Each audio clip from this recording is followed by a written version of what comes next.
Coming up tonight, safety first. In light of multiple tragedies at sea recently, Basra North is once again urging Bahamians to take water safety seriously.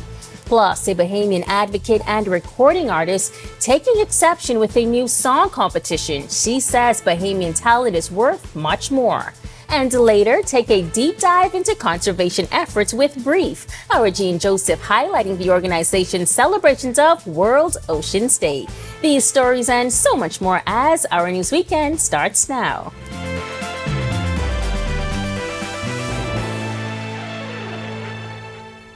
This is Our News Weekend. Thank you so much for joining us. I'm Megan Shepard. The Bahamas Air Sea Rescue Association Basra North is a non-profit voluntary organization committed to saving the lives of those in distress. Treasurer Shamika Hanna emphasizing that the organization should be contacted immediately in the event of any incidents at sea. However, as the Grand Bahama community continues to mourn the death of 25-year-old Deshaun Russell, Hannah notes that the organization was not alerted to his disappearance until hours later.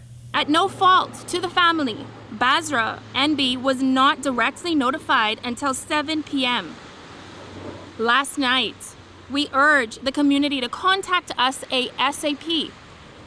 Our number is 820-0111. Put it in your phones now.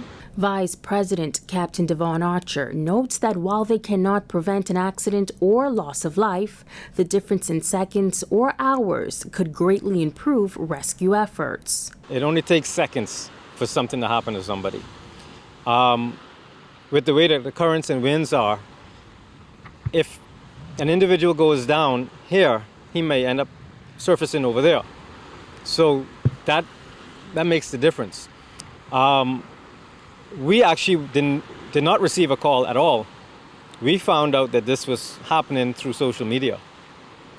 Had we received the call while it was 5, I think just after 5, which means we still had good sunlight, we would have had our teams out, boats and divers in the water, and we would have been already creating our grid.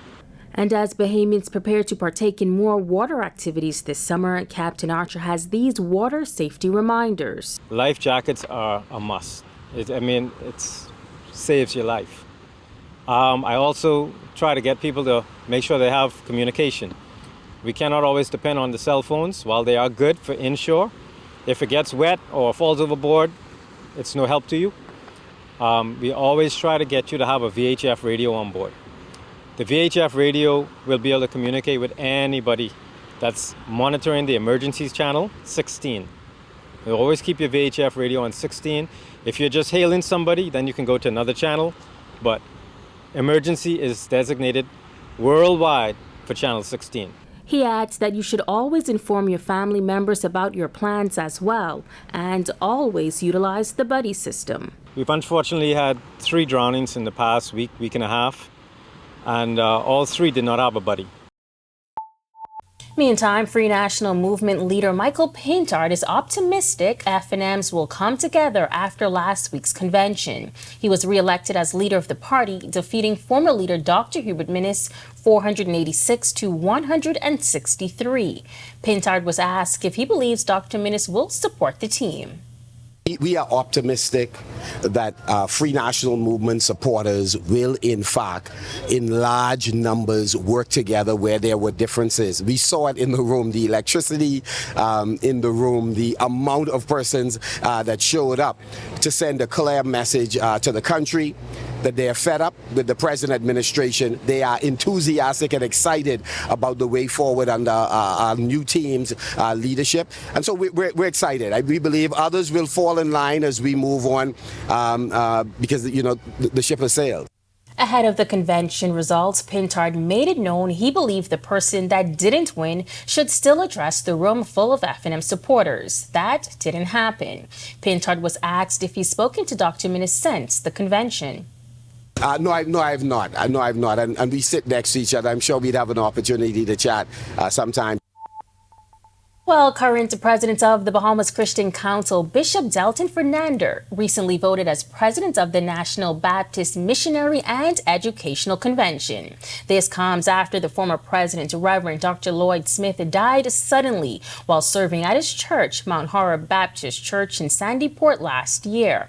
Reverend Dr. Philip McPhee stepped in as interim president until the organization's convention.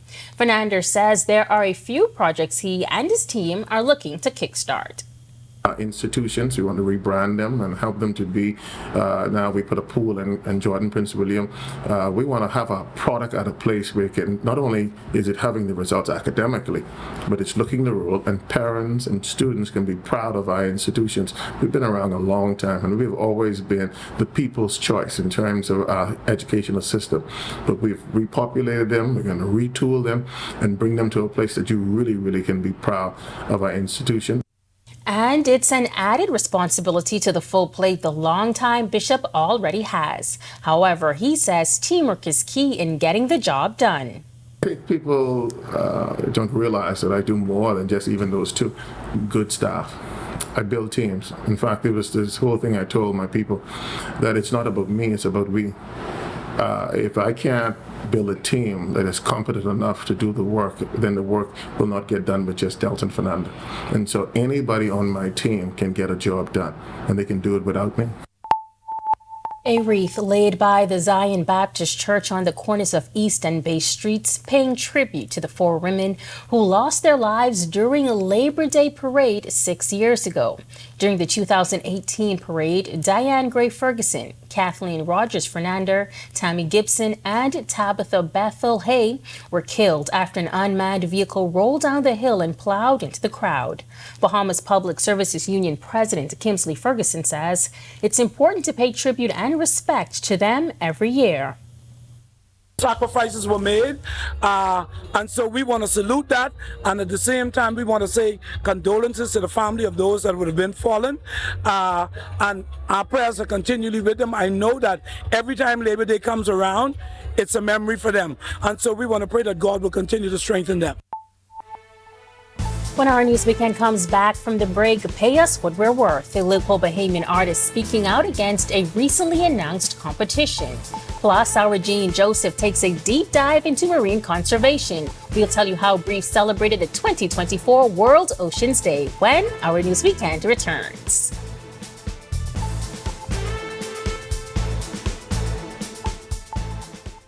Are you or a loved one under medical care? Do you need affordable medical supplies? Ports International is the largest home healthcare supplier. Medical supplies at the very best price, and you can even shop online. From hospital beds to wound care, wheelchairs to walkers, Ports is a one-stop shop for your medical supplies, and we accept insurance. We have online shopping and 2 locations to serve you, at the Airport Industrial Park and Shirley Street. We also ship to the Family Islands. Shop online and visit us on Facebook. Call Ports at 377-1771.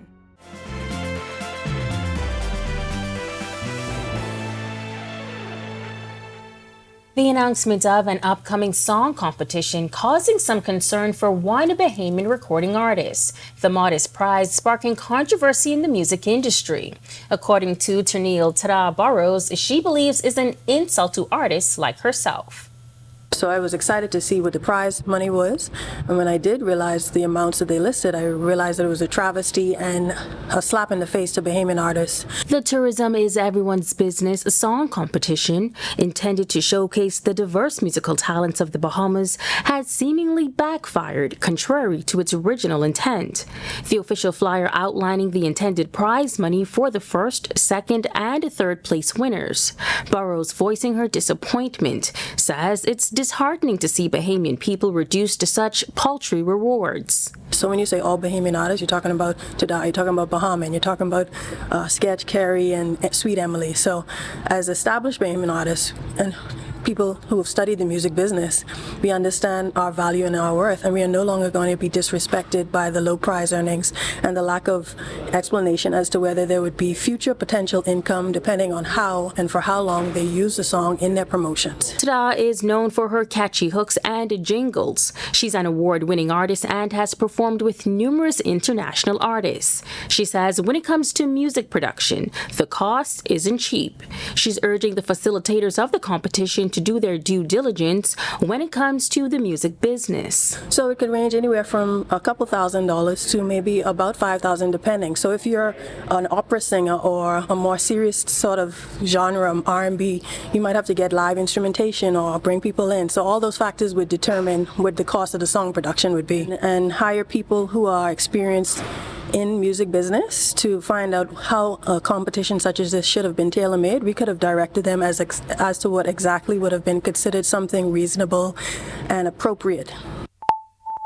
The Bahamas Reef Environmental Education Foundation is celebrating World Ocean Day with a free snorkeling event that brought together children and adults to explore and learn about the vibrant marine life of the Bahamas. Our Jean Joseph tells you more. As the world celebrates World Ocean Day, small island states like the Bahamas continue to grapple with the realities of climate change, rising temperatures affecting life on Earth and underwater. Assistant Professor of Oceanography at University of the Bahamas, Prendel Bethel, says the heat we feel on land affects marine life just as much, causing many of our favorite fish to leave our waters in search of cooler climates. For the Bahamas and other small island developing states, the health of the ocean would dictate to you what the health of your nation will be. And so if the oceans are not doing well, by definition, we are not doing well.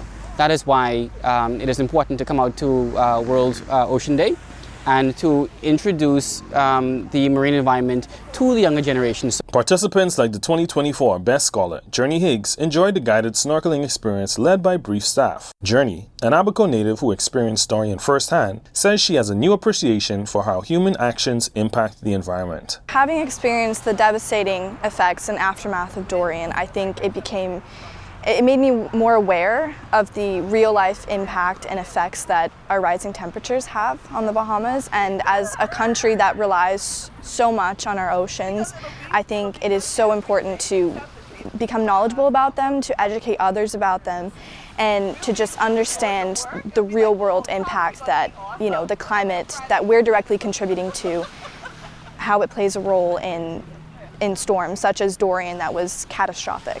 And Brief Outreach Officer Heather Brockbank says this experience won't be the last. She encourages teenagers who missed the experience to take part in other Brief initiatives throughout the summer. We also have our summer camp as well that we do this summer from June 24th through 28th, which is going to be really great because it's 8 to 14, so we engage a lot of students and they really get these sort of activities, snorkeling, swimming, as well as arts and crafts, and learning about their marine environment as well at the same time.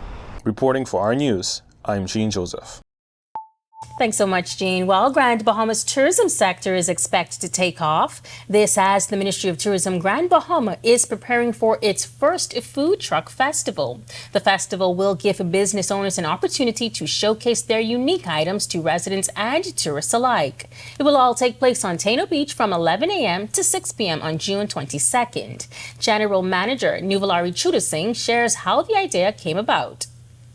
The result of the Ministry of Tourism receiving inquiries from a number of vendors, food truck vendors, about participating in our annual Gumbe Festival event.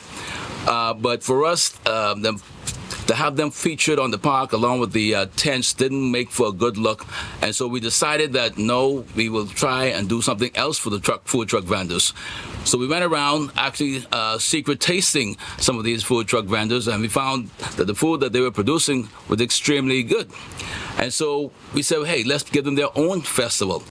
The Grand Bahama Island Promotion Board, Alive, and the Lucayan Service Company partnering with the Ministry of Tourism for the festival. Event is so exciting because it offers a variety to our local community and our visitors. We're so excited to see and taste all the food trucks that are going to be present. This event is going to be wonderful as well for the family, and it's on a Saturday, so you'd have the opportunity to bring your children out and experience the different tastes here on the island. We'll have our promotional items. We will have some plans available. We'll just be there to be a part of the community to let everyone know that you can still believe in Best and Alive is here to stay. Let's Go is happy to always be in partnership, especially with the Bahamas Ministry of Tourism, to put on these type of events that will bring the community and households together. You are the ingredient needed to ensure that this festival is a success. Come out and try the food trucks. Me especially, I'm a foodie. I'm looking forward to the barbecue. Still to come on Our News Weekends, our Marlena Leonard shares the inspiring story of a pup named Spout. We'll tell you about his road to recovery, but first... JJ and Liberty are in the middle of a very busy weekend. Find out what they've been getting up to on Our Sports Weekend. We're next.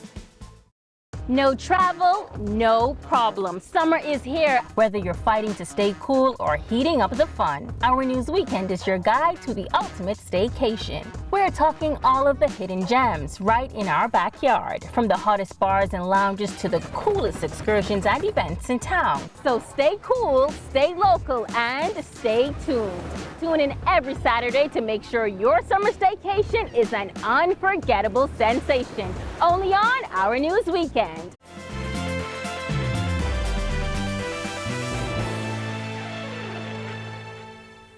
Welcome back. Jonquel Jones and the New York Liberty busy on the hardwood, and we've got the latest in Bahamian sports. Tej Adderley is here with our Sports Weekend.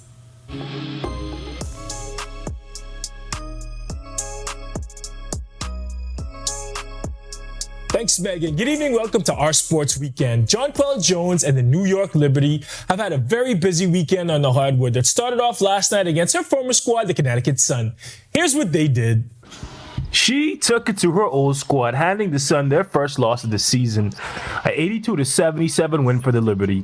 JJ dominated the game on both ends, scoring 22 points, grabbing 8 rebounds. She picked the opposition apart to the tune of 5 assists. She shut down the paint, blocking 4 shots, and she was lights out from 3, going 4 for 7 from behind the arc in the win. Sabrina Ionescu led the team with 24 points and 5 dimes of her own, and Brianna Stewart had 13. The win puts them at 3-0 in Commissioner's Cup play. All right, now we're going to take a look around and see what's been going on in Bahamian sports. Saturday night was a rough one for Bahamians in the majors. Jazz Chisholm got a hit in his Miami Marlins 8-0 loss to the Cleveland Guardians. Jazz's divisional rival coach Anton Richardson and his New York Mets lost 7-2 to the Philadelphia Phillies all the way over in London. And down in the minors, Sebastian Walcott's hot streak continues. He smacked a 2-run home run to help his Hickory Crawdads get a 12-1 blowout over the Greenville Drive. Meanwhile, on the soccer pitch, Team Bahamas played a CONCACAF World Cup qualifier against Trinidad and Tobago, falling 7-1, with Peter Julimus scoring the Junkanoo boys' lone goal. That is a wrap for sports on this Sunday evening. For Our Sports Weekend, I'm Tej Adderley. Have yourself a great week. Thanks so much, Tej. Well, the Bahamas Humane Society has been warning of an uptick in cruelty and neglect. A perfect example, the recent rescue of a dog now named Spout. Our Marlena Leonard has the story, sitting down with Spout and his heroic rescuer.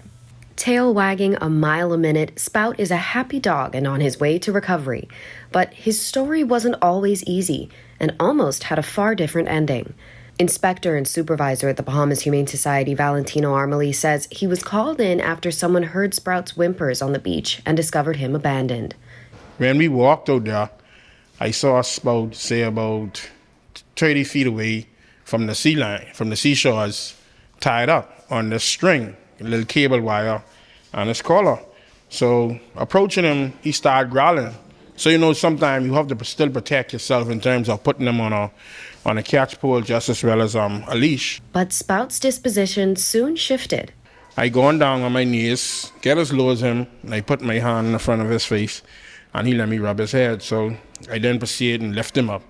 When I lift him up, he licked me on my face. I say, Lord. I say, I'm going to take you to the shelter, and first thing I could do is give you a next card and let them know you could be our mascot.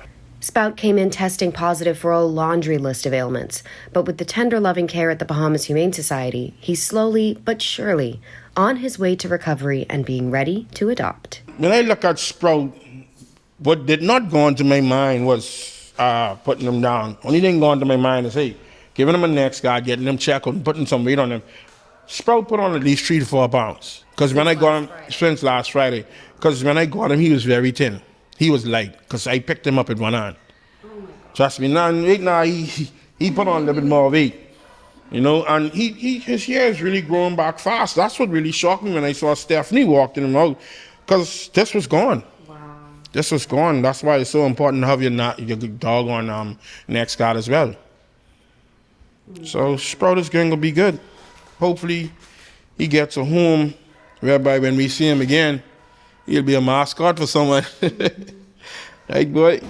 Reporting for Our News, I'm Marlena Leonard.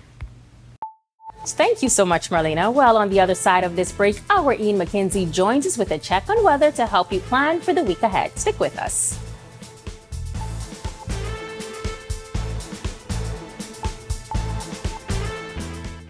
No travel, no problem. Summer is here. Whether you're fighting to stay cool or heating up the fun, Our News Weekend is your guide to the ultimate staycation. We're talking all of the hidden gems right in our backyard, from the hottest bars and lounges to the coolest excursions and events in town. So stay cool, stay local, and stay tuned. Tune in every Saturday to make sure your summer staycation is an unforgettable sensation. Only on Our News Weekend.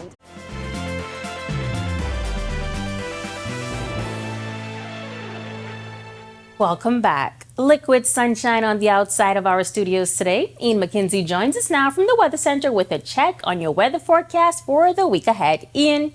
Thanks, Megan, and good evening, Bahamas. Welcome to your Sunday evening forecast. We're currently outside our studios. We're under cloudy skies, some light showers in the area.